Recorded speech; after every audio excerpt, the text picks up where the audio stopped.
Welcome to రాబందుల రెక్కల చప్పుడు ఒక ఓటమి 100 తప్పుల సిరీస్. కేసీఆర్ మూడోసారి అధికారంలోకి వస్తానని ఆశలు పడి ఎక్కడ దెబ్బ తగిలింది అనే క్రమంలో ఒక ఓటమి అందుకు కారణాలైనటువంటి 100 తప్పులు దీనికి సంబంధించినటువంటి విశ్లేషణ చేస్తున్నాం. ఈ క్రమంలోనే జిల్లాల వారీగా ప్రతి జిల్లాల వారీగా జిల్లా రాజకీయ సమీకరణాలు, అదే సందర్భంలో కేసీఆర్ పరాజయానికి కారణమైనటువంటి విషయాల్ని వీటన్నిటినీ మనం సమీక్షించే ప్రాసెస్లో ఉన్నాం. అందులో భాగంగా ఇప్పటికే 2 జిల్లాలు పూర్తి చేసుకుని ఈరోజు ఆదిలాబాద్ జిల్లాతోటి డిబేట్ చేయబోతున్నాం. ఆదిలాబాద్ జిల్లాకు సంబంధించి ఆదిలాబాద్ జిల్లా యొక్క రాజకీయ పరిస్థితులు చూస్తే 10 నియోజకవర్గాల్లో 4 బీజేపీ, 4 కాంగ్రెస్ గెలిస్తే కేవలం 2 నియోజకవర్గాలతోటే పరిమితం కావాల్సి వచ్చింది బీఆర్ఎస్ పార్టీ.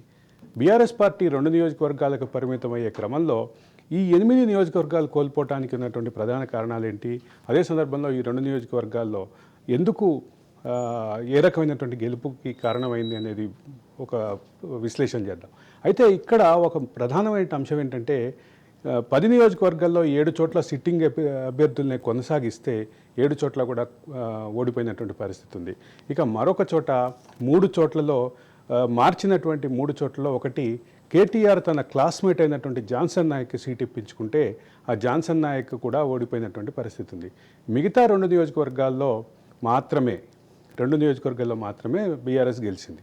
ఈ అంశానికి సంబంధించి రాజకీయ అంశాలు ఎట్లా ఉంటే సింగరేణికి సంబంధించినటువంటి నియోజకవర్గాల్లో భారీ ఓటమి, అదే సందర్భంలో వివేక్ వెంకటస్వామి కాంగ్రెస్లో చేరిక, వీటన్నిటితోటి వచ్చినటువంటి రాజకీయ ఊపు ఇవి ప్రధానంగా ఆదిలాబాద్ రాజకీయాలని ప్రభావం చేసినటువంటి పరిస్థితి కనిపిస్తుంది.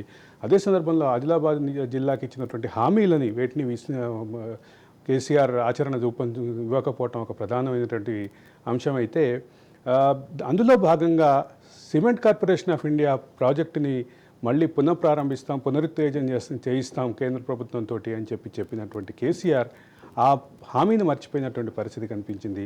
సిర్పూర్ పేపర్ మిల్లు విషయంలో స్థానికులకు మాత్రమే ఉద్యోగాలు అని చెప్పినటువంటి కేసీఆర్ ఇతర రాష్ట్రాల అభ్యర్థులు వచ్చి పెద్ద ఎత్తున ఉద్యోగాల్లో స్థిరపడిపోయేటటువంటి పరిస్థితిని అరికట్టలేకపోయారనేది మరొక విమర్శ కనిపిస్తోంది.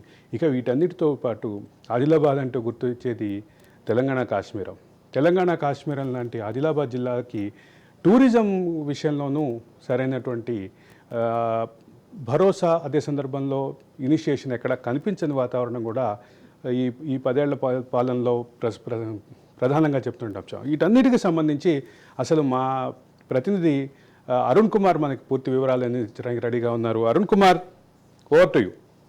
టీఆర్ఎస్ పార్టీ రాష్ట్ర వ్యాప్తంగా ఎన్నికల సమయంలో ఇచ్చినటువంటి ఏ ఒక్క హామీని కూడా నెరవేర్చలేకపోయింది. ఇచ్చిన హామీలన్నీ కూడా నీటి మూటలుగానే మిగిలిపోయినటువంటి పరిస్థితి. ముఖ్యంగా కూడా ఉమ్మడి ఆదిలాబాద్ జిల్లాకు సంబంధించి కూడా ఉమ్మడి ఆదిలాబాద్ జిల్లాలో 10 నియోజకవర్గాలలో కూడా బీఆర్ఎస్ పార్టీ ఒకే ఒక నియోజకవర్గం ఆసిఫాబాద్ నియోజకవర్గంలో గెలుపొందింది. 9 నియోజకవర్గంలో కూడా బీఆర్ఎస్ పార్టీ అభ్యర్థులు ఘోరమైనటువంటి పరాజయాన్ని చవిచూడవలసి వచ్చింది. ఇక ఉమ్మడి ఆదిలాబాద్ జిల్లా వ్యాప్తంగా కూడా ఏదైతే బీఆర్ఎస్ అధినేత మాజీ ముఖ్యమంత్రి కేసీఆర్ ఇచ్చినటువంటి ఏ ఒక్క హామీ కూడా పూర్తి స్థాయిలో నెరవేర్చలేకపోయింది. ఈ నేపథ్యంలోనే ఏదైతే 9 ఏళ్ల పాలనలో కూడా ఇటు ఆదిలాబాద్ జిల్లాకు సంబంధించి కూడా ఏ ఒక్క హామీ కూడా పూర్తి కాలేదు. ముఖ్యంగా కూడా దీంతో కూడా రైతులు కావచ్చు, ప్రజలు కావచ్చు తీవ్ర నష్టాన్ని చవిచూసేటువంటి పరిస్థితి ఎదురైంది. ముఖ్యంగా కూడా ఆదిలాబాద్ జిల్లాకు సంబంధించి కూడా ఆదిలాబాద్ జిల్లాలో కూడా ఏదైతే ఆదిలాబాద్ జిల్లాకు సంబంధించి కూడా సీసీఐ తెరిపిస్తామని ఎన్నికల సమయంలో హామీ ఇచ్చిన హామీ కూడా ఇప్పటి వరకు కూడా 9 ఏళ్ళు గడిచినా కూడా సీసీఐ అయితే ఇప్పటి వరకు అయితే ప్రారంభమైతే కాలేదు. ఏదైతే సీసీఐ ప్రారంభిస్తే తమ బతుకులు బాగుపడతాయి, తమ జీవితాల్లో వెలుగు నిండుతుందని ఆశించినటువంటి దాని మీద ఆధారపడి జీవించినటువంటి చాలామంది వేలాది మంది కార్మికులు ఇవాళ రోడ్డున పడేటువంటి పరిస్థితి ఏర్పడింది. కానీ తెలంగాణ రాష్ట్ర ప్రభుత్వము పరిపాలన సమయంలో బీఆర్ఎస్ అధికారంలో ఉన్నప్పుడు కూడా ఏ ఒక్క హామీని కూడా నెరవేర్చలేదుగా. ఈ నేపథ్యంలోనే ఏదైతే అక్కడ ఆదిలాబాద్ జిల్లాకు సంబంధించి కూడా ఆదిలాబాద్ జిల్లాలో ఏదైతే కేంద్ర ప్రభుత్వం ప్రత్యేక నిధులతో కూడా సూపర్ స్పెషాలిటీ ఆసుపత్రిని నిర్మించిన కూడా రాష్ట్ర ప్రభుత్వము పూర్తి స్థాయిలో డాక్టర్లను నియమించడంలో పూర్తిగా విఫలం చెందింది. అందుకే విఫలం చెందడంతోనే అక్కడ ప్రజలైతే మెరుగైన వైద్యాన్ని కూడా నోచుకోలేనటువంటి పరిస్థితి ఆదిలాబాద్ జిల్లాలో నెలకొన్నది. ఏదైతే బీఆర్ఎస్ పార్టీ రాష్ట్ర వ్యాప్తంగా ఎన్నికల సమయంలో ఇచ్చినటువంటి ఏ ఒక్క హామీని కూడా నెరవేర్చలేకపోయింది. ఇచ్చిన హామీలన్నీ కూడా నీటి మూటలుగానే మిగిలిపోయినటువంటి పరిస్థితి. ముఖ్యంగా కూడా ఉమ్మడి ఆదిలాబాద్ జిల్లాకు సంబంధించి కూడా ఉమ్మడి ఆదిలాబాద్ జిల్లాలో 10 నియోజకవర్గాలలో కూడా బీఆర్ఎస్ పార్టీ ఒకే ఒక నియోజకవర్గం ఆసిఫాబాద్ నియోజకవర్గంలో గెలుపొందింది. 9 నియోజకవర్గంలో కూడా బీఆర్ఎస్ పార్టీ అభ్యర్థులు ఘోరమైనటువంటి పరాజయాన్ని చవిచూడవలసి వచ్చింది. ఇక ఉమ్మడి ఆదిలాబాద్ జిల్లా వ్యాప్తంగా కూడా ఏదైతే బీఆర్ఎస్ అధినేత మాజీ ముఖ్యమంత్రి కేసీఆర్ ఇచ్చినటువంటి ఏ ఒక్క హామీ కూడా పూర్తి స్థాయిలో నెరవేర్చలేకపోయింది. ఈ నేపథ్యంలోనే ఏదైతే 9 ఏళ్ల పాలనలో కూడా ఇటు ఆదిలాబాద్ జిల్లాకు సంబంధించి కూడా ఏ ఒక్క హామీ కూడా పూర్తి కాలేదు. ముఖ్యంగా కూడా దీంతో కూడా రైతులు కావచ్చు, ప్రజలు కావచ్చు తీవ్ర నష్టాన్ని చవిచూసేటువంటి పరిస్థితి ఎదురైంది. ముఖ్యంగా కూడా ఆదిలాబాద్ జిల్లాకు సంబంధించి కూడా ఆదిలాబాద్ జిల్లాలో కూడా ఏదైతే ఆదిలాబాద్ జిల్లాకు సంబంధించి కూడా సీసీఐ తెరిపిస్తామని ఎన్నికల సమయంలో హామీ ఇచ్చిన హామీ కూడా ఇప్పటి వరకు కూడా 9 ఏళ్ళు గడిచినా కూడా సీసీఐ అయితే ఇప్పటి వరకు అయితే ప్రారంభమైతే కాలేదు. ఏదైతే సీసీఐ ప్రారంభిస్తే తమ బతుకులు బాగుపడతాయి, తమ జీవితాల్లో వెలుగు నిండుతుందని ఆశించినటువంటి దాని మీద ఆధారపడి జీవించినటువంటి చాలామంది వేలాది మంది కార్మికులు ఇవాళ రోడ్డున పడేటువంటి పరిస్థితి ఏర్పడింది. కానీ తెలంగాణ రాష్ట్ర ప్రభుత్వము పరిపాలన సమయంలో బీఆర్ఎస్ అధికారంలో ఉన్నప్పుడు కూడా ఏ ఒక్క హామీని కూడా నెరవేర్చలేదు. ఈ నేపథ్యంలోనే ఏదైతే అక్కడ ఆదిలాబాద్ జిల్లాకు సంబంధించి కూడా ఆదిలాబాద్ జిల్లాలో ఏదైతే కేంద్ర ప్రభుత్వం ప్రత్యేక నిధులతో కూడా సూపర్ స్పెషాలిటీ ఆసుపత్రిని నిర్మించిన కూడా రాష్ట్ర ప్రభుత్వము పూర్తి స్థాయిలో డాక్టర్లను నియమించడంలో పూర్తిగా విఫలం చెందింది. అందుకే విఫలం చెందడంతోనే అక్కడ ప్రజలైతే మెరుగైన వైద్యాన్ని కూడా నోచుకోలేనటువంటి పరిస్థితి ఆదిలాబాద్ జిల్లాలో నెలకొన్నది. ఏదైతే ఈ నిర్మల్ జిల్లాకు సంబంధించి కూడా ముఖ్యంగా ఆదిలాబాద్ జిల్లాలో మరో ఏదైతే పోడు రైతులు ప్రధానంగా కూడా ఆదిలాబాద్ జిల్లాకు సంబంధించి కూడా పోడు రైతులు పోడు వ్యవసాయం చేసుకొని జీవనం సాగిస్తారు. గత ప్రభుత్వం ఏదైతే బీఆర్ఎస్ పార్టీ అధికారంలో ఉన్నప్పుడు పోడు రైతులతో పాటు పోడు భూమిపై సాగు చేసుకున్నటువంటి గిరిజనులు అదేవిధంగా గిరిజన ఇతరులకు కూడా పోడు హక్కు పత్రాలు అందజేస్తామని చెప్పినప్పటికీ కూడా అది పూర్తి స్థాయిలో కాలేదు. కేవలం కొంతమంది గిరిజనులకు మాత్రమే హక్కు పత్రాలు అందజేయడం జరిగింది. దాంతో కూడా చాలామంది పోడు హక్కు పత్రాల కోసం 9 ఏళ్ల పాటు ఎదురు చూసినా కూడా ఇప్పటికి కూడా వాళ్ళకి హక్కు పత్రాలు అందకపోవడంతో కూడా భూమి మీద ఏదైతే ఏళ్ల తరబడి సాగు చేసుకున్నటువంటి భూముల మీద కూడా హక్కులు కోల్పోయేటువంటి పరిస్థితికి దిగజారింది అని కూడా ఏదైతే పోడు రైతులైతే ఆవేదన వ్యక్తం చేస్తూ ఉన్నారు. ఇక ముఖ్యంగా కూడా నిర్మల్ జిల్లాకు సంబంధించి కూడా నిర్మల్ జిల్లాలో ముఖ్యంగా అనేక హామీలు ఇచ్చిన ఎన్నికల సమయంలో అనేక హామీలు ఇచ్చినా కూడా ఒక్క హామీ కూడా పూర్తి స్థాయిలో నెరవేరలేకపోయింది. ముఖ్యంగా కూడా సదర్మాట్ ప్రాజెక్టుకు సంబంధించి కూడా చాలామంది రైతులు తమ భూములను కూడా ఏవైతే ప్రాజెక్టు కింద ముంపిన గురి కావాల్సి వచ్చిందో ప్రాజెక్టు భూములను కూడా అప్పటి ప్రభుత్వం బీఆర్ఎస్ ప్రభుత్వము తీసుకున్నప్పటికీ కూడా పూర్తి స్థాయిలో నష్టపరిహారం చెల్లించలేదు. 9 ఏళ్ల పాటు ఎదురు చూసినా కూడా ఇప్పటి వరకు కూడా సదర్మాట్ ప్రాజెక్టు అయితే పూర్తి కాకపోవడంతో కూడా అక్కడ రైతులు తమ విలువైన భూములను ప్రభుత్వానికి ఇచ్చి కూడా ఇవాళ రోడ్డున పడేటువంటి పరిస్థితి ఉన్నది. 2 పంటలు పండే భూములను ఇవాళ మేము ప్రాజెక్టు కింద పోయినప్పటికీ కూడా అనేక ఇబ్బందులు పడి చాలా ఏళ్ల తరబడి కూడా అధికారుల చుట్టూ తిరిగినా కూడా ఇటు తమకు రావాల్సినటువంటి పూర్తి స్థాయిలో పరిహారాన్ని కూడా అధికారులు కావచ్చు ప్రభుత్వం కావచ్చు అందించలేదని కూడా గత 2 సంవత్సరాల పాటు కూడా ఆందోళన చేసినటువంటి పరిస్థితికి కూడా నెలకొన్నది. ముఖ్యంగా కూడా ఇక నిర్మల్ జిల్లాకు సంబంధించి కూడా మరొకటి ఏదైతే బైన్సాక్స్ ఏరియాకి సంబంధించి కూడా శిఖర్ రంగారావు ప్రాజెక్టు ముంపు బాధితులు అయితే దినదిన గండంగా గడుపుతున్నటువంటి పరిస్థితి ఉన్నది. ముఖ్యంగా కూడా ఆ ప్రాజెక్టు ముంపు బాధితులను కూడా ఇతర ప్రాంతాలకు తరలించి అక్కడ వారందరికీ కూడా మెరుగైన సౌకర్యాలు కల్పిస్తామని అప్పటి బీఆర్ఎస్ ప్రభుత్వం చెప్పినప్పటికీ కూడా 9 ఏళ్ల పాటు కూడా అక్కడి వాళ్ళని ఎవరైతే బాధితులను అయితే పట్టించుకోలేనటువంటి పరిస్థితి నెలకొన్నది. దాంతో కూడా ఏదైతే అక్కడ బీఆర్ఎస్ పార్టీ అభ్యర్థి మీద కూడా కొంత వ్యతిరేకత ఏర్పడేది. దాంతో కూడా అక్కడ అభ్యర్థి కూడా ఘోరమైనటువంటి పరాజయాన్ని చవిచూడవలసి వచ్చింది. ఇక ముఖ్యంగా కూడా ఏదైతే నిర్మల్ జిల్లాలోనే మరొక ఏదైతే నిర్మల్కి సంబంధించి కూడా నిర్మల్ జిల్లా నుంచి మంత్రిగా పనిచేసినటువంటి ఇంద్రకరణ్ రెడ్డి అనేక అవినీతి ఆరోపణలు ఉన్నాయి. అదో ఇంద్రకరణ్ రెడ్డి కుటుంబ సభ్యులు అనేక భూ కబ్జాలకు పాల్పడ్డారనేటువంటి ఆరోపణల నేపథ్యంలోనూ ఆయన మీద కూడా ఘోరమైనటువంటి పరాజయాన్ని అయితే చవిచూసినటువంటి పరిస్థితిగా ముఖ్యంగా కూడా నిర్మల్ జిల్లాకు సంబంధించి కూడా కడెం ప్రాజెక్టు కూడా నీటి మట్టం పూర్తయి కూడా ఏదైతే అక్కడ గ్రామాలు మునిగినప్పటికీ కూడా ప్రభుత్వం పూర్తి స్థాయిలో సహాయక చర్యలు చేపట్టలేదు. మరమ్మతులకు కూడా ప్రాజెక్టు ఏళ్ల తరబడి ప్రాజెక్టు కట్టి ఏళ్ళు గడుస్తున్నా కూడా ఒక్కసారి కూడా మరమ్మతులకు కూడా నిధులు కేటాయించలేకపోవడంతో కూడా ప్రతి వర్షాకాలం ప్రాజెక్టు నిండి కూడా పైనుంచి వాటర్ పోవడంతో కూడా అక్కడ ప్రజలైతే మంపు గ్రామాలకు ప్రజలైతే అరిచేతిలో ప్రాణాలు పెట్టుకొని అయితే ఉన్నటువంటి పరిస్థితి నెలకొన్నదిగా. ఏదైతే ఇప్పటి వరకు కూడా ప్రాజెక్టుకి అయితే మరమ్మతులు చేపట్టలేదుగా. ఏదైతే కడెం ప్రాజెక్టు నుంచి ఆయకట్టుకు సాగుకు నీరు అందిస్తామని అప్పుడు ప్రభుత్వం చెప్పినప్పటికీ కూడా కడెం ఆయకట్టు కింద 2 పంటలు పండేటువంటి రైతులకు కూడా అసలు నీటి సౌకర్యం లేక కూడా కాలువల మరమ్మతులు లేక నీటి సౌకర్యం లేకుండా అనేక ఇబ్బందులు ఎదుర్కొన్నారు. 2 పంటలు కూడా నష్టపోయి తీవ్రంగా ఇబ్బందులు పడుతున్నామని ఇవాళ తమకు పంటలు పండేటువంటి పరిస్థితి లేకుండా పోయిందంటూ కూడా ఏదైతే రైతులు ఆవేదన చెందుతున్నటువంటి పరిస్థితిగా ముఖ్యంగా కూడా ఏదైతే ఆసిఫాబాద్ జిల్లాకు సంబంధించి కూడా ఆసిఫాబాద్ జిల్లాలో కూడా ప్రధానంగా ఏదైతే పోడు రైతులు అయితే పోడు వ్యవసాయం మీద ఆధారపడి జీవిస్తూ ఉంటారు. ముఖ్యంగా కూడా ఏదైతే ఇక దానికి సంబంధించి అక్కడ ఆసిఫాబాద్ జిల్లాకు సంబంధించి కూడా ఆసిఫాబాద్ జిల్లాలోని పోడు రైతులకు ప్రధానంగా కూడా పోడు రైతులతో పాటు పోడు సాగు చేసుకున్నటువంటి ఇతరులకు గిరిజన ఇతరులకు కూడా హక్కుపత్రాలు అందజేస్తామని చెప్పినటువంటి అప్పటి మాజీ ముఖ్యమంత్రి కేసీఆర్ కావచ్చు, అప్పటి ప్రభుత్వం కావచ్చు, ఇప్పటి వరకు కూడా పూర్తి స్థాయిలో గిరిజన ఇతరులుగా హక్కుపత్రాలు అందించలేదు. ఆ భూముల మీద ఆధారపడి ఏళ్ల తరబడి సాగు చేసుకుంటున్న తమని ఇవాళ అప్పటి ప్రభుత్వం గత ప్రభుత్వం పట్టించుకోలేదు, తమకు హక్కుపత్రాలు అందజేయాలని ఆవేదన వ్యక్తం చేశారు. తూతూ మంత్రంగా కూడా ఎన్నికల సమయంలో కేవలము కొంతమంది గిరిజనులకు మాత్రమే, ఆదివాసులకు మాత్రమే హక్కుపత్రాలు అందజేసి చేతులు దులుపుకున్నటువంటి పరిస్థితి ఎన్నికల సమయం జరిగింది. ఇక ముఖ్యంగా కూడా ఏదైతే ఆసిఫాబాద్ జిల్లాకు సంబంధించి కూడా కొమరంభీం ప్రాజెక్టు అయితే ఏళ్ల తరబడి ప్రాజెక్టు నిర్మించినప్పటికీ కూడా పూర్తి స్థాయిలో ప్రాజెక్టుకు మరమ్మతులకు అయితే నిధులు కేటాయించలేరు. ఇప్పుడు ప్రాజెక్టు కూడా ఇప్పటికి కూడా మరమ్మతులకు నోచుకున్నటువంటి పరిస్థితి. ప్రాజెక్టు కట్ట ప్రమాదం అంచునుందని చెప్పి అధికారులు గత ప్రభుత్వం దృష్టికి తీసుకెళ్లినా కూడా గత ప్రభుత్వం నిధులు కేటాయించలేదు. దాంతో కూడా కవర్లు కప్పి కూడా ఇవాళ దాన్ని కాపాడేటువంటి ప్రయత్నం అధికారులు చేసినప్పటికీ కూడా అది పూర్తి స్థాయిలో జరగలేకపోతూ ఉన్నటువంటి పరిస్థితికి ముఖ్యంగా కూడా అదే జిల్లాకు సంబంధించి కూడా ఇటు పోడు రైతుల సమస్య కావచ్చు, కొమరంభీం ప్రాజెక్టుకు సంబంధించినటువంటి సమస్య కావచ్చు, మరో సమస్య ముఖ్యంగా కూడా సిర్పూర్కు సంబంధించి సిర్పూర్ పేపర్ మిల్లు గత ప్రభుత్వం హయాంలోనే మూతపడింది. తర్వాత కూడా ప్రభుత్వం చొరవ తీసుకొని ఆ సిర్పూర్ పేపర్ మిల్లును కూడా ప్రారంభించినప్పటికీ కూడా స్థానికులకైతే ఉద్యోగాలు అయితే లేకుండా పోయినాయి. ఇతర ప్రాంతాల నుంచి ఇతర రాష్ట్రాల నుంచి తీసుకొచ్చి కూడా స్థానికంగా ఉన్న వారికి ఉద్యోగాలు కల్పించకుండా ఇతరులను తీసుకొచ్చి అక్కడ ఉద్యోగాలలో పెట్టడంతో కూడా ఏదైతే ఉద్యోగాలలో చేర్చుకోవడంతో కూడా స్థానికంగా ఉన్నటువంటి వందలాది మంది వాళ్ళ కుటుంబాలు రోడ్డున పడి కూడా అన్నమో రామచంద్ర అనేటువంటి పరిస్థితికి దిగజారినాయి. అది కూడా ఇలా ఏదైతే ముఖ్యంగా అదే జిల్లాకు సంబంధించి ఆసిఫాబాద్ జిల్లాకు సంబంధించి కూడా తుమ్మిడిహెట్టి వద్ద నిర్మించవలసినటువంటి డాక్టర్ బిఆర్ అంబేద్కర్ సుజలా స్రవంతి ప్రాజెక్టును కూడా ఇక్కడి నుంచి తరలించి కాళేశ్వరం నిర్మించడంతో కూడా ఇటు మంచిర్యాల కావచ్చు, అదేవిధంగా మంచిర్యాల జిల్లాకు సంబంధించి కాబట్టి ఆసిఫాబాద్ జిల్లాకు సంబంధించినటువంటి వందలాది మంది రైతులు తమ పొలాలు బీడుబారిపోయి కూడా తీవ్ర ఇబ్బందులు ఎదుర్కొంటున్నారు. Camera person Srinivas, Arun Kumar, Raj news, ఉమ్మడి ఆదిలాబాద్ జిల్లా. మా ప్రతినిధి అరుణ్ కుమార్ ఇచ్చినటువంటి సమగ్రమైనటువంటి రిపోర్ట్ చూసాం.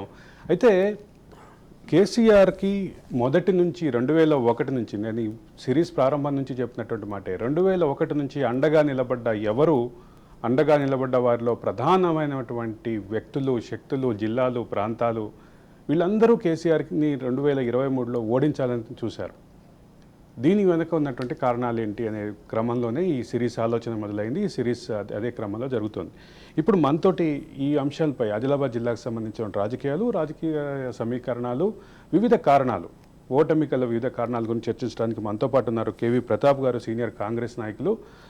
వెల్కమ్ ప్రతాప్ గారు. అట్లాగే తుల మధుసూదన్ రావు గారు, బీజేపీ అధికార ప్రతినిధి. మధు గారు నమస్కారం, స్వాగతం, డిబేట్కి స్వాగతం. నమస్తే అన్న. మధు గారు, మీతోటే మొదలు పెడదాం. మీరు అనూహ్యంగా 4 స్థానాలు గెలుచుకున్నారు ఉమ్మడి ఆదిలాబాద్ జిల్లాలో. ఉమ్మడి ఆదిలాబాద్ జిల్లాలో అంటే అన్ని జిల్లాల కంటే బెటర్ పెర్ఫార్మెన్స్ మీకు ఆ జిల్లాలోనే కనిపించింది. దీనికి ప్రధాన కారణాలు ఏమనిపిస్తుంది? దీనికి ప్రధానమైనటువంటి కారణం చెప్పమంటారా, మాట్లాడమంటారా? చెప్పండి. నా ఆదిలాబాద్ జిల్లాలో ప్రత్యేకత ఉంది. అయితే ఇక్కడ ఈ గతంలో ఈ 10 సంవత్సరాల నుంచి ఎవరైతే టిఆర్ఎస్ పార్టీ పరిపాలన జరిగిందో ఇక్కడ ఉన్నటువంటి దాదాపు 10 నియోజకవర్గాలు ఈ ఉమ్మడి జిల్లాకు సంబంధించి ఇక్కడ ఉన్నటువంటి ఎమ్మెల్యేలు కేవలం వాళ్ళ స్వలాభం కోసమే పైసలు సంపాదించుకునే ఆలోచనతోటే ప్రజలను మొత్తాన్ని కూడా పట్టించుకోకుండా, ఇక్కడ స్థానిక సమస్యలు పట్టించుకోకుండా, ఇటు ఇరిగేషన్ గానీ, ఇటు సింగరేణి గానీ, ఇక్కడ జరుగుతున్న ఇసుక దోపిడీ విషయంలో గానీ, మా చెన్నూరు ఈ ప్రాంతంలో నీటి ముంపు గురైనటువంటి ప్రాంతాలు గానీ, రైతుల పట్ల గానీ, నిరుద్యోగుల పట్ల గానీ, రిమ్స్ కాలేజీలో జరుగుతున్నటువంటి అది కానీ, ట్రిపుల్ ఐటీ ఏదైతే బాసర్లో ఉన్నటువంటి జరుగుతున్నటువంటి వాటి విషయం, ఏ విషయంలో కూడా పాలక పక్షం అప్పుడు ఉన్నటువంటి 10 మంది ఎమ్మెల్యేలు అప్పుడు ఉన్నటువంటి ఎమ్మెల్యేలు ఎవ్వరు కూడా పట్టించుకోలేదు, ప్రభుత్వం పట్టించుకోలేదు. ఈ ఐఏఎస్ లు, ఐపీఎస్ లు బొమ్మల్లాగా మారిపోయారు. వాళ్ళు అలంకారప్రాయంగా మిగిలిపోయినాయి తప్ప వాళ్ళ అధికారులంతా కూడా అధికారం కూడా అట్లే మారిపోయింది. కాబట్టి ప్రజలు విసిగి వేసారిపోయినటువంటి పరిస్థితుల్లో భారతీయ జనతా పార్టీ తీవ్రమైనటువంటి ఉద్యమాలను నిర్మాణం చేసింది, ప్రజల్లోకి వెళ్లిపోయింది, ప్రజల మన్ననలు ప్రజలను దోచుకున్నది. తర్వాత ప్రజలకు భారతీయ జనతా పార్టీ మీద విశ్వాసం పెరిగింది. దాదాపు ఇంకా రావాల్సినటువంటి అవకాశం ఉండే సీట్లు, మా మంచిర్యాల కావచ్చు, ఇంకా కొన్ని సీట్లు కూడా పెరిగే అవకాశం ఉండే. కానీ అనుకోకుండా అన్యూహ పరిమాణాల వల్ల కొంత మమ్మల్ని బదనాం చేసింది. వాళ్ళ కాంగ్రెస్ పార్టీ, బీఆర్ఎస్ పార్టీ విషయంలో కొంత మాకు కొంత అభిప్రాయ భేదాలు ఈ కేంద్ర ప్రభుత్వం తీసుకునే అధికారులు తీసుకునే నిర్ణయాల వల్ల మాకు కొంత నష్టం జరిగింది. దాని వల్లనే మాకు కొన్ని సీట్లు తగ్గినాయి.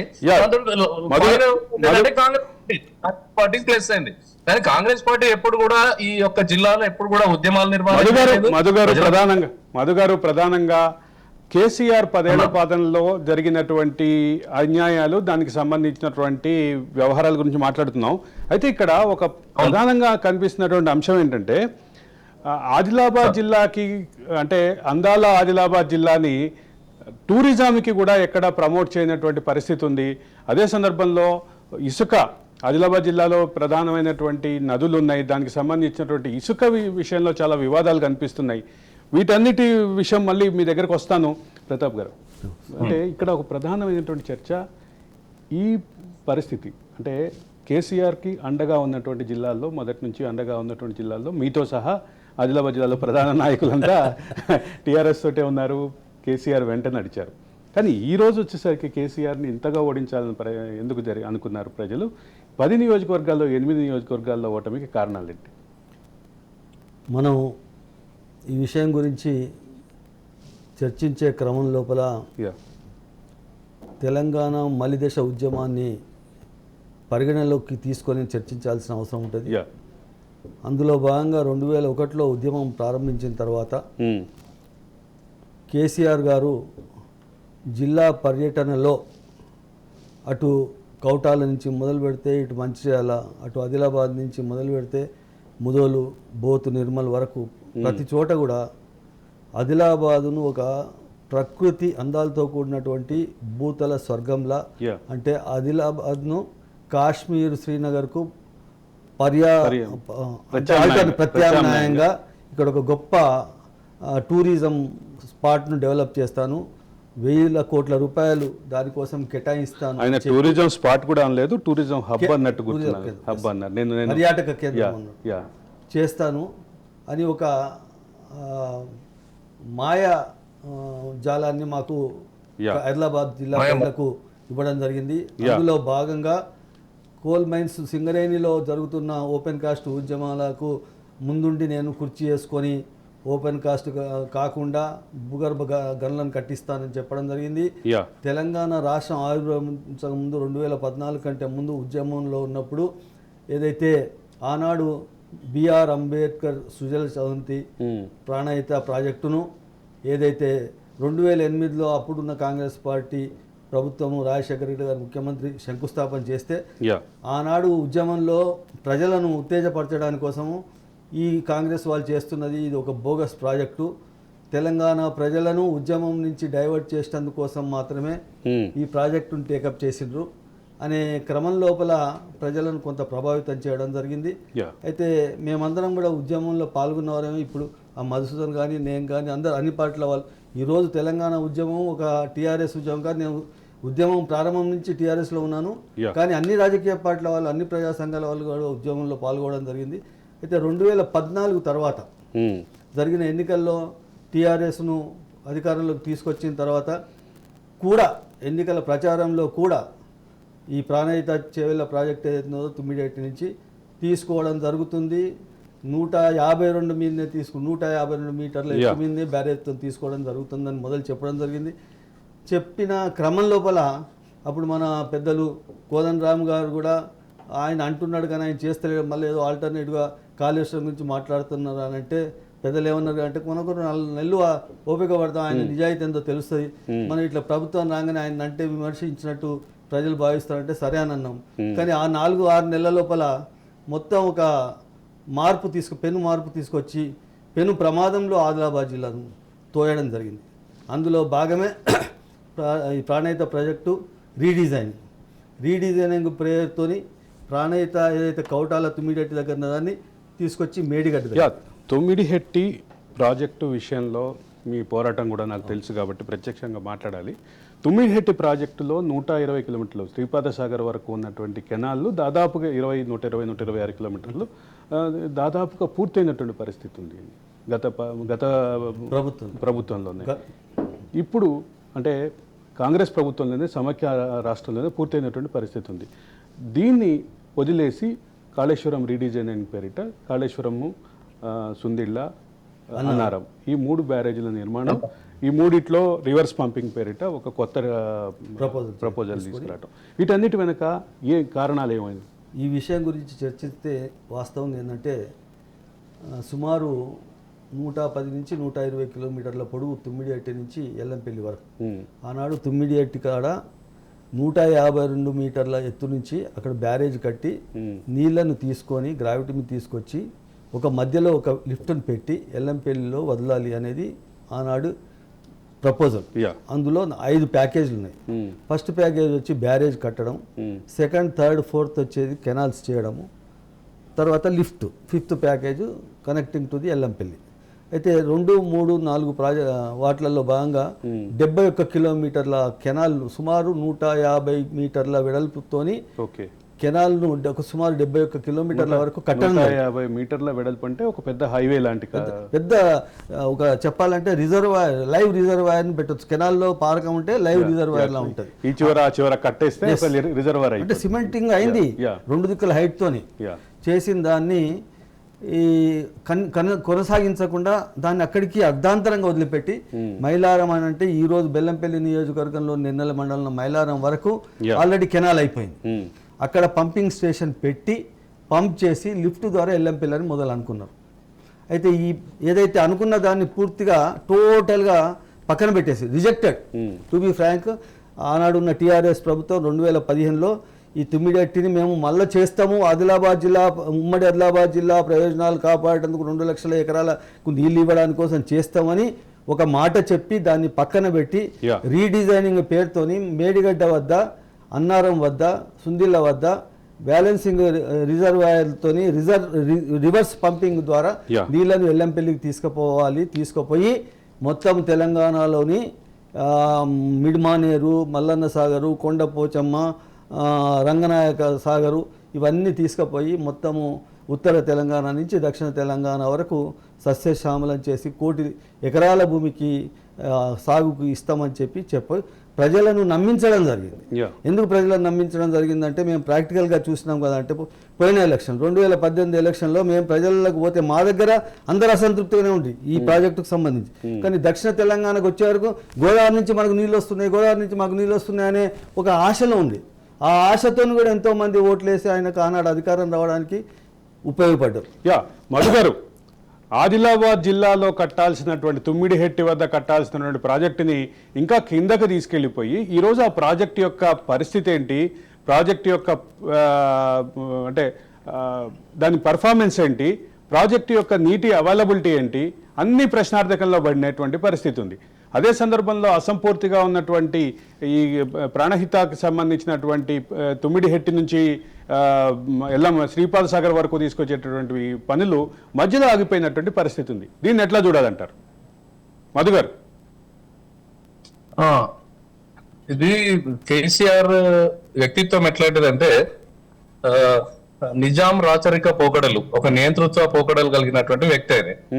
అంటే ఎవరన్నా ఒక పని మొదలు పెడితే ఆ పనిని నేను ఏం చేసినా నేనే చేయాలి, నా పేరు మీద నిలబడాలా, నా పేరే నిలబడాలి, శాశ్వతంగా నా పేరే ఉండాలనే ఒక నియంత స్వభావం ఆయనది. కాబట్టి అది గొప్ప ప్రాజెక్ట్. అది అంబేద్కర్ పేరు మీద చేవెళ్ళ నుంచి తుమ్మిడిహెట్టి ఆ ప్రాజెక్ట్ ఏదైతే చాలా గొప్ప ప్రాజెక్టు. కానీ దురదృష్టం ఏంటంటే కొత్తగా వచ్చినటువంటి సందర్భంలో కేసీఆర్ గారు వారికి పైసల మీద క్యాలిబడ్డారు, పైసలు సంపాదించాలన్న ఆలోచనతో అతి తక్కువ బడ్జెట్ తోటి 30-35 వేల కోట్లతో పూర్తి అయ్యేటువంటి ఈ తుమ్మిడిహెట్టి ప్రాజెక్ట్ ని పూర్తి చేయకుండా దాదాపు 60% పనులు పూర్తి అయిపోయినాయి. ఇప్పుడు ఏదైతే కేవీ ప్రతాప్ గారు చెప్పినటువంటి మైలారం దగ్గర దాకా కూడా పైపులు కూడా పెద్ద ఎత్తున పైపులు కూడా తీసుకొచ్చారు. అంటే తీసుకొచ్చి పైపులు కూడా అక్కడ ఉండే. దురదృష్టం ఏంటంటే ఒక 1.5 year బ్యాక్ కూడా, అంటే ఆయన క్రైమ్ చెప్తున్నా కేసీఆర్ ఎట్లుంటారంటే, మీరు 100 తప్పులు అని అన్నారు చూడు. ఈ 100 తప్పులు అనే దాంట్లో ఏదైతే ఆయనకు సంబంధించిన కాంట్రాక్టర్ ఉంటాడో, ఈ మనం దీనికి సంబంధించి కాళేశ్వరం సంబంధించిన కాంట్రాక్టర్ చివరికి ఇక్కడ ఉన్నటువంటి పైపులు కూడా దొంగతనాన్ని ఎత్తుకపోయిందండి.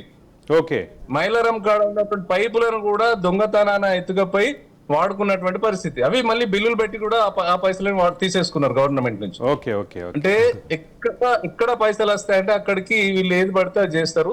ఇది కాళేశ్వరం ప్రాజెక్టు తోటి ఇది మన తెలంగాణ గుదిబండగా మారింది, అప్పుల కుప్పగా మార్చిండ్రు, ప్రయోజనం లేనటువంటి ప్రాజెక్టు. ఇప్పటికి కూడా వాళ్ళు ఇంకా మార్చలేరండి. ఇవాళ నిన్న కేసీఆర్ గారి పుత్రరత్నము నిన్న ఒక మాట అంటూ, చాలా ప్రపంచంలో అరుదైనటువంటి ప్రాజెక్ట్ ఇది, గొప్ప ప్రాజెక్టు, ప్రపంచంలో లేని ప్రాజెక్ట్ అని చెప్తూ చాలా లోతు నుంచి మేము ఎత్తిపోస్తున్నటువంటి ప్రాజెక్టు, చాలా అద్భుతమైన ప్రాజెక్టు. ఎవరైనా ఖర్చు పెట్టి విపరీతమైనటువంటి ఖర్చు పెట్టి నీళ్ళని ఎవరైనా పైకి రోడ్డుకేసుకుంటారండి? ఇంత అధ్వానం ఎవరైనా అంత ఖర్చు పెట్టి ఎవరైనా వ్యయ ప్రయాసాలకు కూర్చి ఏం పంటలు బంగారం పండిస్తుంది? ఇది సహజ సూత్రాలకు విరుద్ధంగా తెలంగాణలో ఉన్నటువంటి ఇంజనీర్ లేకుండా ఆంధ్ర ప్రాంతంలో ఉన్నటువంటి ఇంజనీర్లు సెంట్రల్ గవర్నమెంట్ కూడా చెప్పింది ఇది సరైన ప్రాజెక్టు.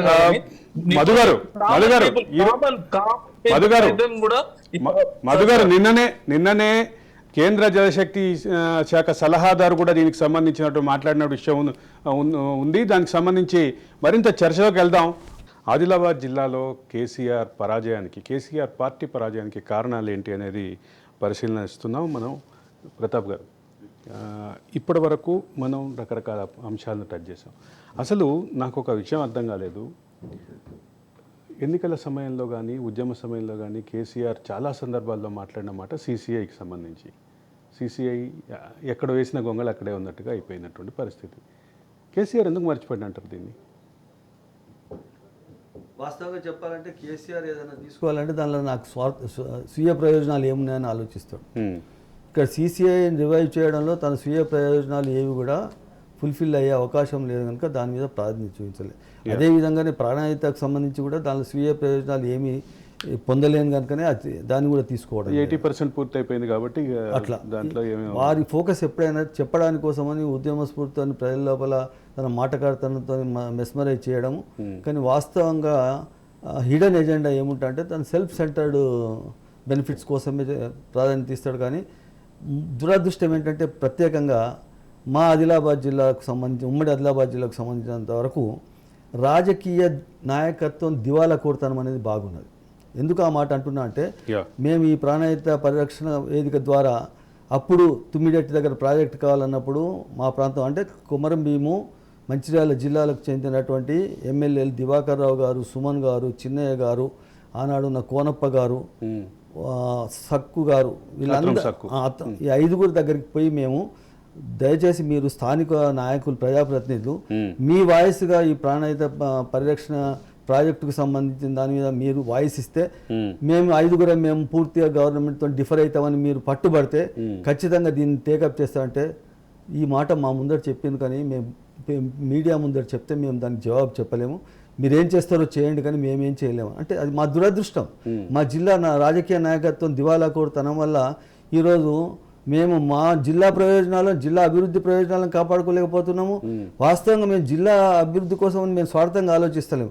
ఈరోజు ప్రాణాయిత ప్రాజెక్ట్ ఏదైతే టేకప్ చేయబడుతుందో దానివల్ల ఆదిలాబాద్ ఉమ్మడి జిల్లాకు జరిగే ప్రయోజనం ఒక 2 లక్షల ఎకరాలే.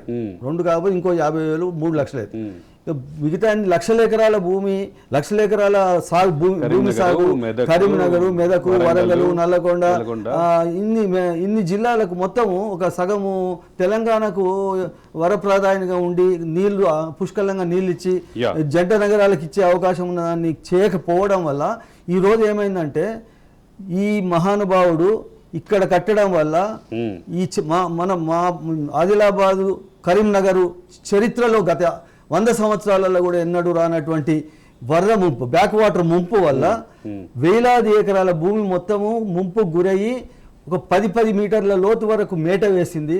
ఒక సుమారు 4 నుంచి 5 వేల గృహాలు పూర్తిగా రెండంతస్తులు అటుగా మునిగిపోయినాయి. అదేవిధంగా మంతెన ప్రాంతంలో కూడా అయింది. దాని మీద మన కేసీఆర్ ప్రభుత్వము ఒక అధికారిని పంపలేదు. ఎవరికి కూడా నష్టం జరిగిన వాళ్ళకు ఎలాంటి చేయకపోవడం వల్ల ఈరోజు మా భావన ఏంటంటే ఈ ప్రాజెక్టు రావడం మా అందరికీ ఉరికంబమైనట్టున్నది అని ప్రతి ఒక్కరు బాధపడుతున్నారు. ఈనాడు మేడిగడ్డ, అన్నారము, సుందిళ్ళ బ్యాక్ వాటర్ వల్ల మొత్తం మంచిర్యాల, చెన్నూరు, భీమారము, జైపూరు, వేమనపల్లి మండలాలకు ఉన్నటువంటి మొత్తం రైతాంగానికి ప్రజలకు చాలా ఇబ్బందులు జరుగుతున్నాయి. దీనివల్ల నష్టం జరుగుతుంది. మాకు లాభం చేయలేదు, రాష్ట్రానికి లాభం చేయకపోగా మా జిల్లాకు పూర్తి స్థాయి లోపల నష్టం చేసిండు అనేది అందరి అభిప్రాయం. ఇది వాస్తవం కూడా. ఈరోజు మేము మేడిగడ్డ పోవడం వల్ల రాష్ట్ర ఖజానా లూట్ అయిందనే బాధపడుతున్నాం, కానీ మేడిగడ్డ లేకపోతేనే బాగుండనే పరిస్థితి మా ప్రజలందరూ. ఎస్, ఎందుకంటే మేడిగడ్డ కట్టకుండా ప్రాణహిత నుంచి నీళ్ళు తీసుకుంటే 5 సంవత్సరాలలో 53 టీఎంసీల నీళ్ళే లిఫ్ట్ చేసిండు వీళ్ళు. మొన్న మురళీధర్ గారు చెప్పి 53 టీఎంసీలు లిఫ్ట్ చేయడానికి కోసం 50 కాదు 150 టీఎంసీలు లిఫ్ట్ చేయాలంటే కూడా ప్రాణహిత నుంచి తీసుకుంటే ఇంతకంటే బెటర్గా లిఫ్ట్ చేయొచ్చు. ఇంకొకటి ఇంకోటి కూడా ఏంటంటే 3 మోటార్లు పనిచేయాలి, 3 భారీ మోటార్లు పనిచేయాలి రివర్స్ పంపింగ్. 3 మోటార్లు పనిచేసిన తర్వాత మళ్ళీ ఎల్లంపల్లి నుంచి మోటార్లు పనిచేయాలి. అట్లా కాబట్టి 4 పంప్ హౌస్ల తర్వాత మళ్ళీ 4వది ఎల్లంపల్లి చేసిన తర్వాత అది మిడ్మానేరుకు పోవాలి. అదే ఇప్పుడు ప్రాణహిత కాడ ఏది ఉంటే వాస్తవంగా ఈ 152, 140కి సంబంధించిన అంశం కూడా ఇక్కడ మనం గమనించాల్సింది సాంకేతిక అంశం. టెక్నికల్ పాయింట్ ఏంటంటే ఇప్పుడు లిఫ్ట్ చేయడానికి నీళ్లు కావాలి, కానీ ఎంత ఎత్తు నుంచి నీళ్ళు కావాలి, ఎంత వంపు నుంచి నీళ్ళు కాదు, నీళ్లను తోడే కెపాసిటీ ఉన్న మోటార్లు కావాలి. ఇంకోటి మీరు అంటే గమనించారో లేదో, గోదావరిలో ప్రాణహిత చెవెళ్ళ ప్రాజెక్టు ప్రారంభించిన సందర్భంగా గోదావరికి సంబంధించిన ఈ ప్రాజెక్టు విషయంలో కేసీఆర్ మాట్లాడుతూ అనేవాడు, కాలడ్డం పెడితే నీళ్ళు వచ్చేదానికి పెద్ద దీని ఏదో పెద్ద 50,000 కోట్లు 60,000 కోట్లు చేస్తుంది. కానీ ఉద్యమంలో ఆ మాట ప్రజలకు ఆకర్షించి మనం చైతన్యవంతులు చేయాలంటే కాళ్ళడ్డం పెడితే నీళ్ళు వచ్చేటటువంటి పరిస్థితి ఉన్న చోట ఎందుకు ఎట్లా ఇంత భారీగా చేశారు అనేది. మనతో పాటు రామ్నాథ్ జాయిన్ అవుతున్నారు, బీజేపీ జిల్లా అధ్యక్షుడు రామ్నాథ్ గారు. రామ్నాథ్ గారు నమస్కారం. రామ్నాథ్ గారు మీ ఫోన్ మీ జూమ్ మ్యూట్ లో ఉంది, అన్మ్యూట్ చేసుకోండి. యా, రామ్నాథ్ గారు నమస్కారం, వెల్కమ్ టు ద డిబేట్. నమస్కారం. యా, అదే కాళ్ళడ్డం పెడితే నీళ్ళు వస్తాయి ఆదిలాబాద్ జిల్లాకి అని చెప్పిన కేసీఆర్ ఇవాళ తుమ్మిడిహెట్టిది వదిలేసి నిజంగానే ఇంత భారీ పంప్ హౌజులు అవసరం లేనటువంటి తుమ్మిడిహెట్టిని వదిలేసి భారీ పంప్ హౌజులతోటి భారీ బాహుబలి మోటార్లు అని చెప్పి దాన్ని ఒక ఎలివేషన్ ఇచ్చి 3 బ్యారేజీలు కట్టి చివరికి ఇప్పుడు ఆ ప్రాజెక్ట్ యొక్క ఎగ్జిస్టెన్స్ ప్రశ్నార్థకమైనటువంటి పరిస్థితి ఉంది. దీన్ని మీరు ఎట్లా చూస్తున్నారు? మేము గతం నుంచి కూడా చెప్తా ఉన్నాం, మా రాష్ట్ర నాయకత్వం కూడా చెప్తుంది. ఈ కేసీఆర్ గారు అప్పుడు ఉన్నటువంటి దీంట్లో అధికారులు ఎవరిని కూడా ఇన్వాల్వ్మెంట్ చేయకుండా, నేనే 80,000 పుస్తకాలు చదివిన మేధావిని, లేకపోతే నేనే పెద్ద ఇంజనీర్ని అని చెప్పేసి అధికారం చేతిలో ఉంది కదా అని చెప్పి అధికారులందరినీ కూడా భయభ్రాంతులకు గురి చేస్తూ కేవలం దాంట్లో కమిషన్ల కోసం అధికారులు ముందుండి పనిచేసినట్లయితే ఈయన అనుకున్నంత లక్ష్యం నెరవేరదని చెప్పేసి అతనే ముందు దానికి సంబంధించినటువంటి 1,000 కోట్ల రూపాయలు దండుకోవటానికి ఆయన చేసినటువంటి కుట్రలో భాగంగానే ఇవన్నీ కూడా జరిగినాయి. అందుకనే భారతీయ జనతా పార్టీ ఫస్ట్ నుంచి కూడా చెప్తున్నది, ఇప్పుడు కూడా చెప్తున్నది, ఇటువంటి విషయాల మీద మామూలు ఎంక్వైరీలు కాకుండా సిబిఐ ఎంక్వైరీ కింద చేసినట్లయితే వాస్తవాలన్నీ కూడా బయటకు వస్తాయి. గతంలో మరి మన ఇప్పుడున్న ముఖ్యమంత్రి రేవంత్ రెడ్డి గారు కూడా ఈ ఉదాహరణకు కాళేశ్వరం దాని మీద సిబిఐ ఎంక్వైరీ చేయాలని డిమాండ్ చేసిన వ్యక్తి ఈరోజు ప్రభుత్వంలోకి వచ్చిన తర్వాత, ముఖ్యమంత్రి అయిన తర్వాత టీఆర్ఎస్తో లోపాయికారు ఒప్పందం కుదుర్చుకున్నట్టు మరి వాళ్ళ అనుమానాలు వస్తున్నాయి. ఎందుకోసమంటే జ్యుడిషియల్ ఎంక్వైరీ పెట్టేసి చేతులు దులుపుకున్నారు. కేవలం సిబిఐ ఎంక్వైరీ చేసినట్లయితే దీని వాస్తవాలన్నీ కూడా బయటకు వచ్చేటివి. ఇప్పుడు ప్రజలను దృష్టి మళ్లించడానికి ప్రయత్నం చేస్తున్నారే తప్ప వాస్తవాలను బయటకు తీసుకురావడానికి ఇప్పుడున్న ప్రభుత్వం, పోయిన ప్రభుత్వం వీటిని పక్కదారి పట్టించే ప్రయత్నం చేస్తూ ఉన్నారు. మీదికెళ్ళి మేము ప్రభుత్వం నుంచి మేము బీజేపీ వాళ్ళని రమ్మంటే రాలేదు అని చెప్పి చెప్తున్నారు. పోయి చేసేది ఏమున్నది, ఆల్రెడీ చూసిండ్రు. మా రాష్ట్ర నాయకత్వం అంతా కూడా మాట్లాడారు, కిషన్ రెడ్డి గారి నాయకత్వంలో దీన్ని కమిటీ వేశారు. దాని మీద అన్నిటి కూడా సంబంధించినటువంటి విషయాల మీద మేము ప్రిపేర్ అయి ఉన్నాం. కానీ ప్రభుత్వం చేసేటువంటి విధానం ఏదైతే ఉందో అది సరైనది కాదని చెప్పేసి మేము వెళ్ళలేదు. ఇప్పుడు దాంట్లో వెళ్ళి చూసేది ఏం లేదు. ఆల్రెడీ మీడియాలో వస్తున్నాయి, ప్రతి దాంట్లో వస్తున్నాయి. కాలినడకన వచ్చేటువంటి కాలువలు ఏ విధంగా వచ్చినాయో మనకు కనబడుతున్నాయి. కేవలం కమిషన్ల కోసం, ఆర్భాటం కోసం, ఎన్నికలలో అడ్డదారుల అధికారంలోకి రావడం కోసం చేస్తున్నటువంటి ఏవైతే ప్రయత్నాలు ఉన్నాయో దాంట్లో ప్రజలను బలిపశువులు చేశారు. ప్రజాధనాన్ని లక్షల కోట్ల రూపాయలను దుర్వినియోగం చేసింది. దీనికి సంబంధించినటువంటి వ్యక్తులకు తప్పకుండా శిక్ష పడాలి.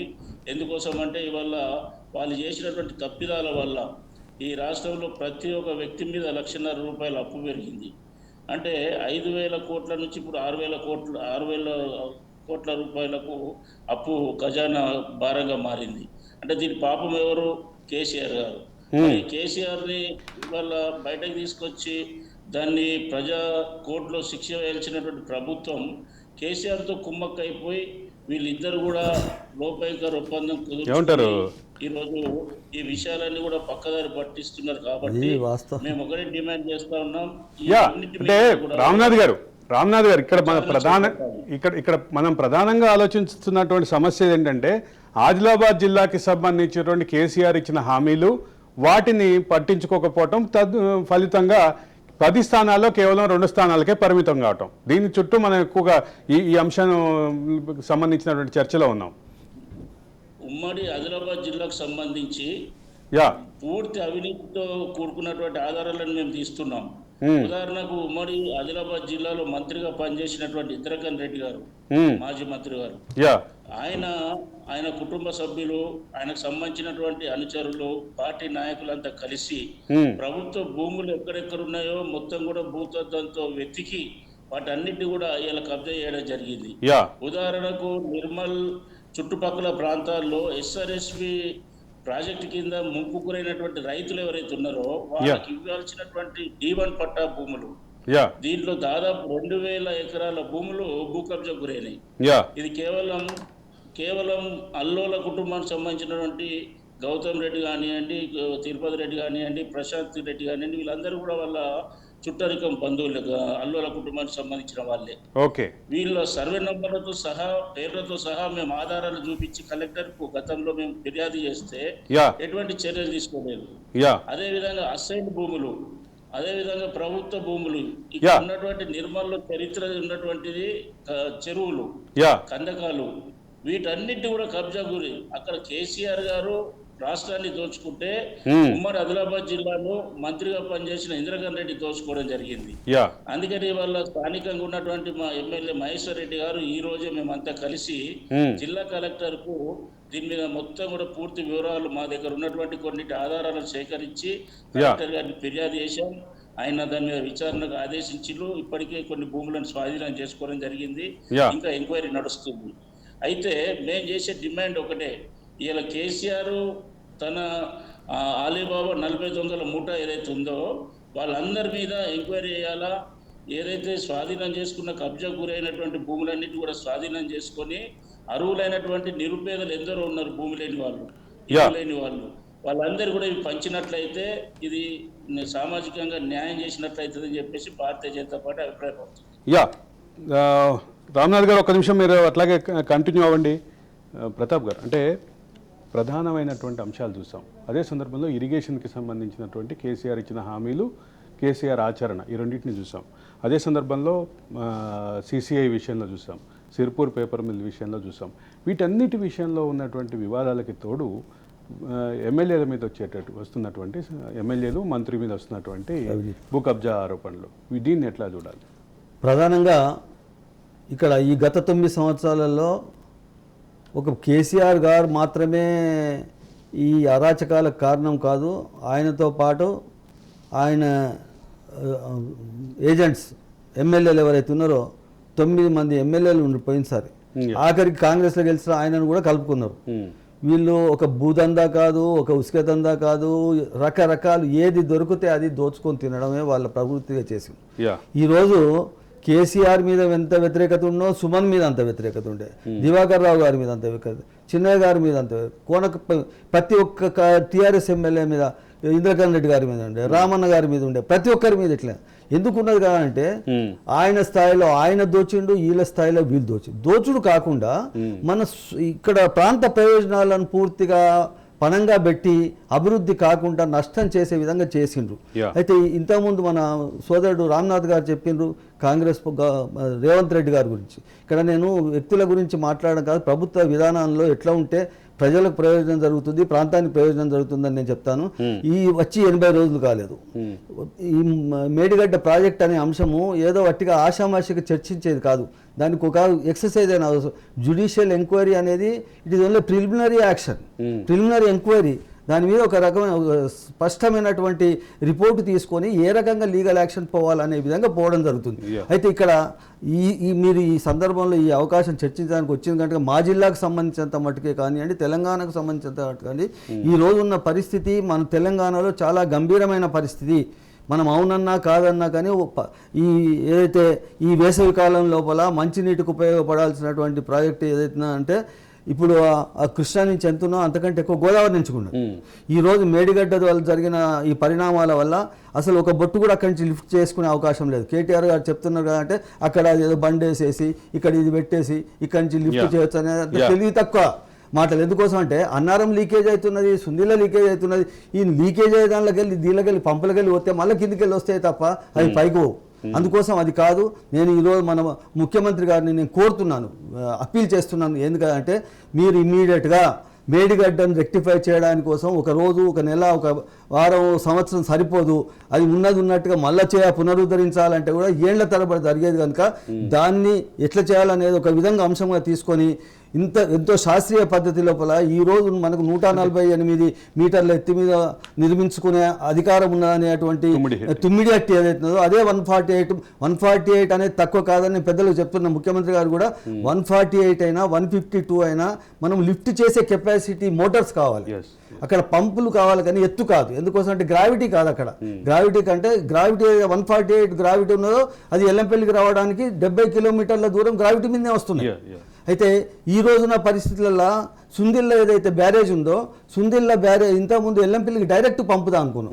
అట్లా పంపకుండా మనము సుందిళ్లకు ఈ మైలారం ఎక్కడి నుంచి అయితే ఎంతవరకు అయితే కెనాల్ అయిందో అక్కడి నుంచి పంపింగ్ చేసి మనం ఒక 20 కిలోమీటర్ల కెనాల్ తవ్వుతే అక్కడ టేకుమట్ల వాగని ఉన్నది.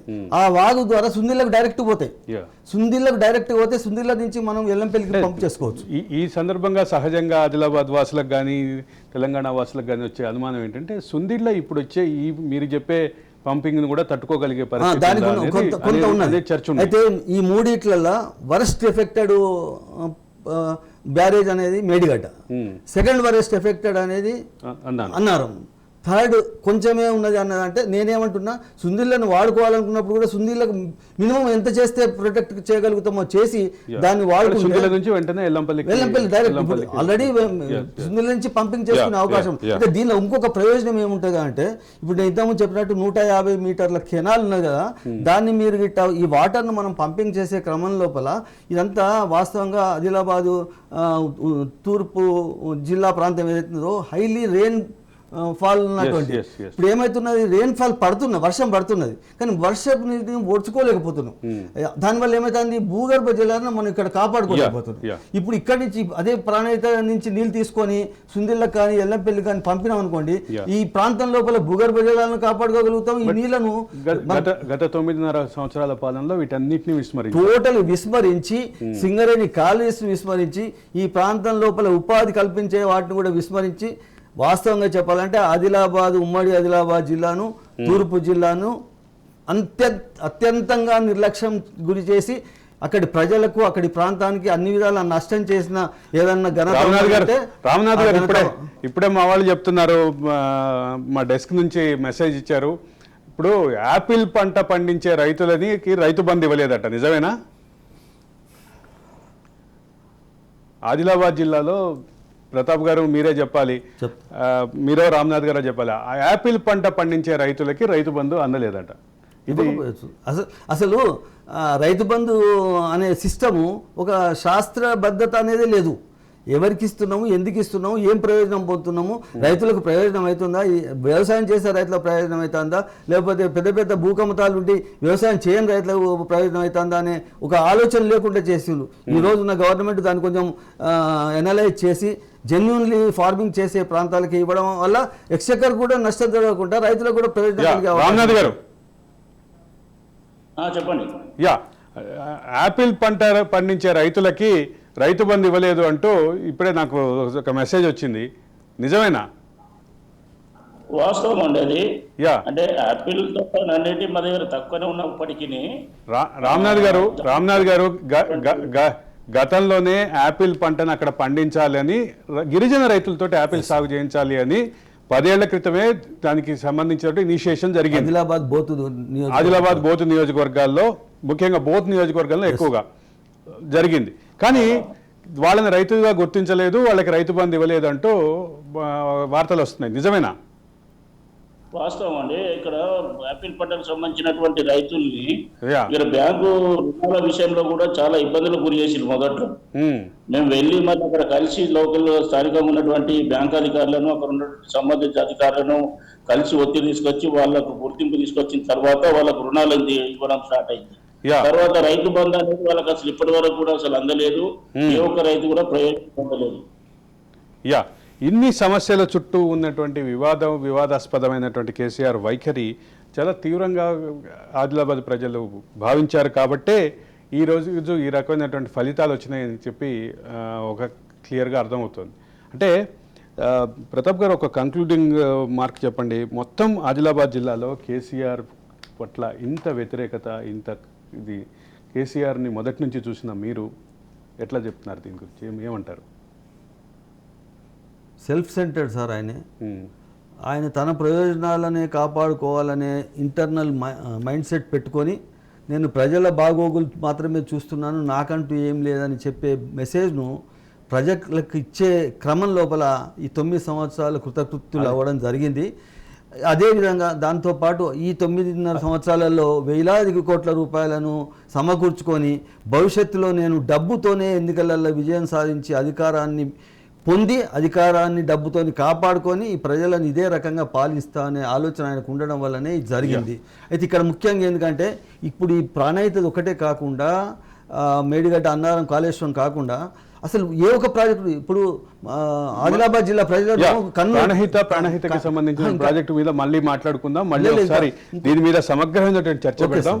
అది ఐ అష్యూర్ యూ, ప్రాణహిత విషయంలో కేసీఆర్ చేసినటువంటి అన్యాయం, కేసీఆర్ ప్రాణహితని ఏ రకంగా బూచిగా చూపించారు, ఈరోజు కాళేశ్వరం పరిస్థితి ఏంటి అనేది ఖచ్చితంగా ప్రతాప్ గారు మళ్ళీ మాట్లాడుకుందాం.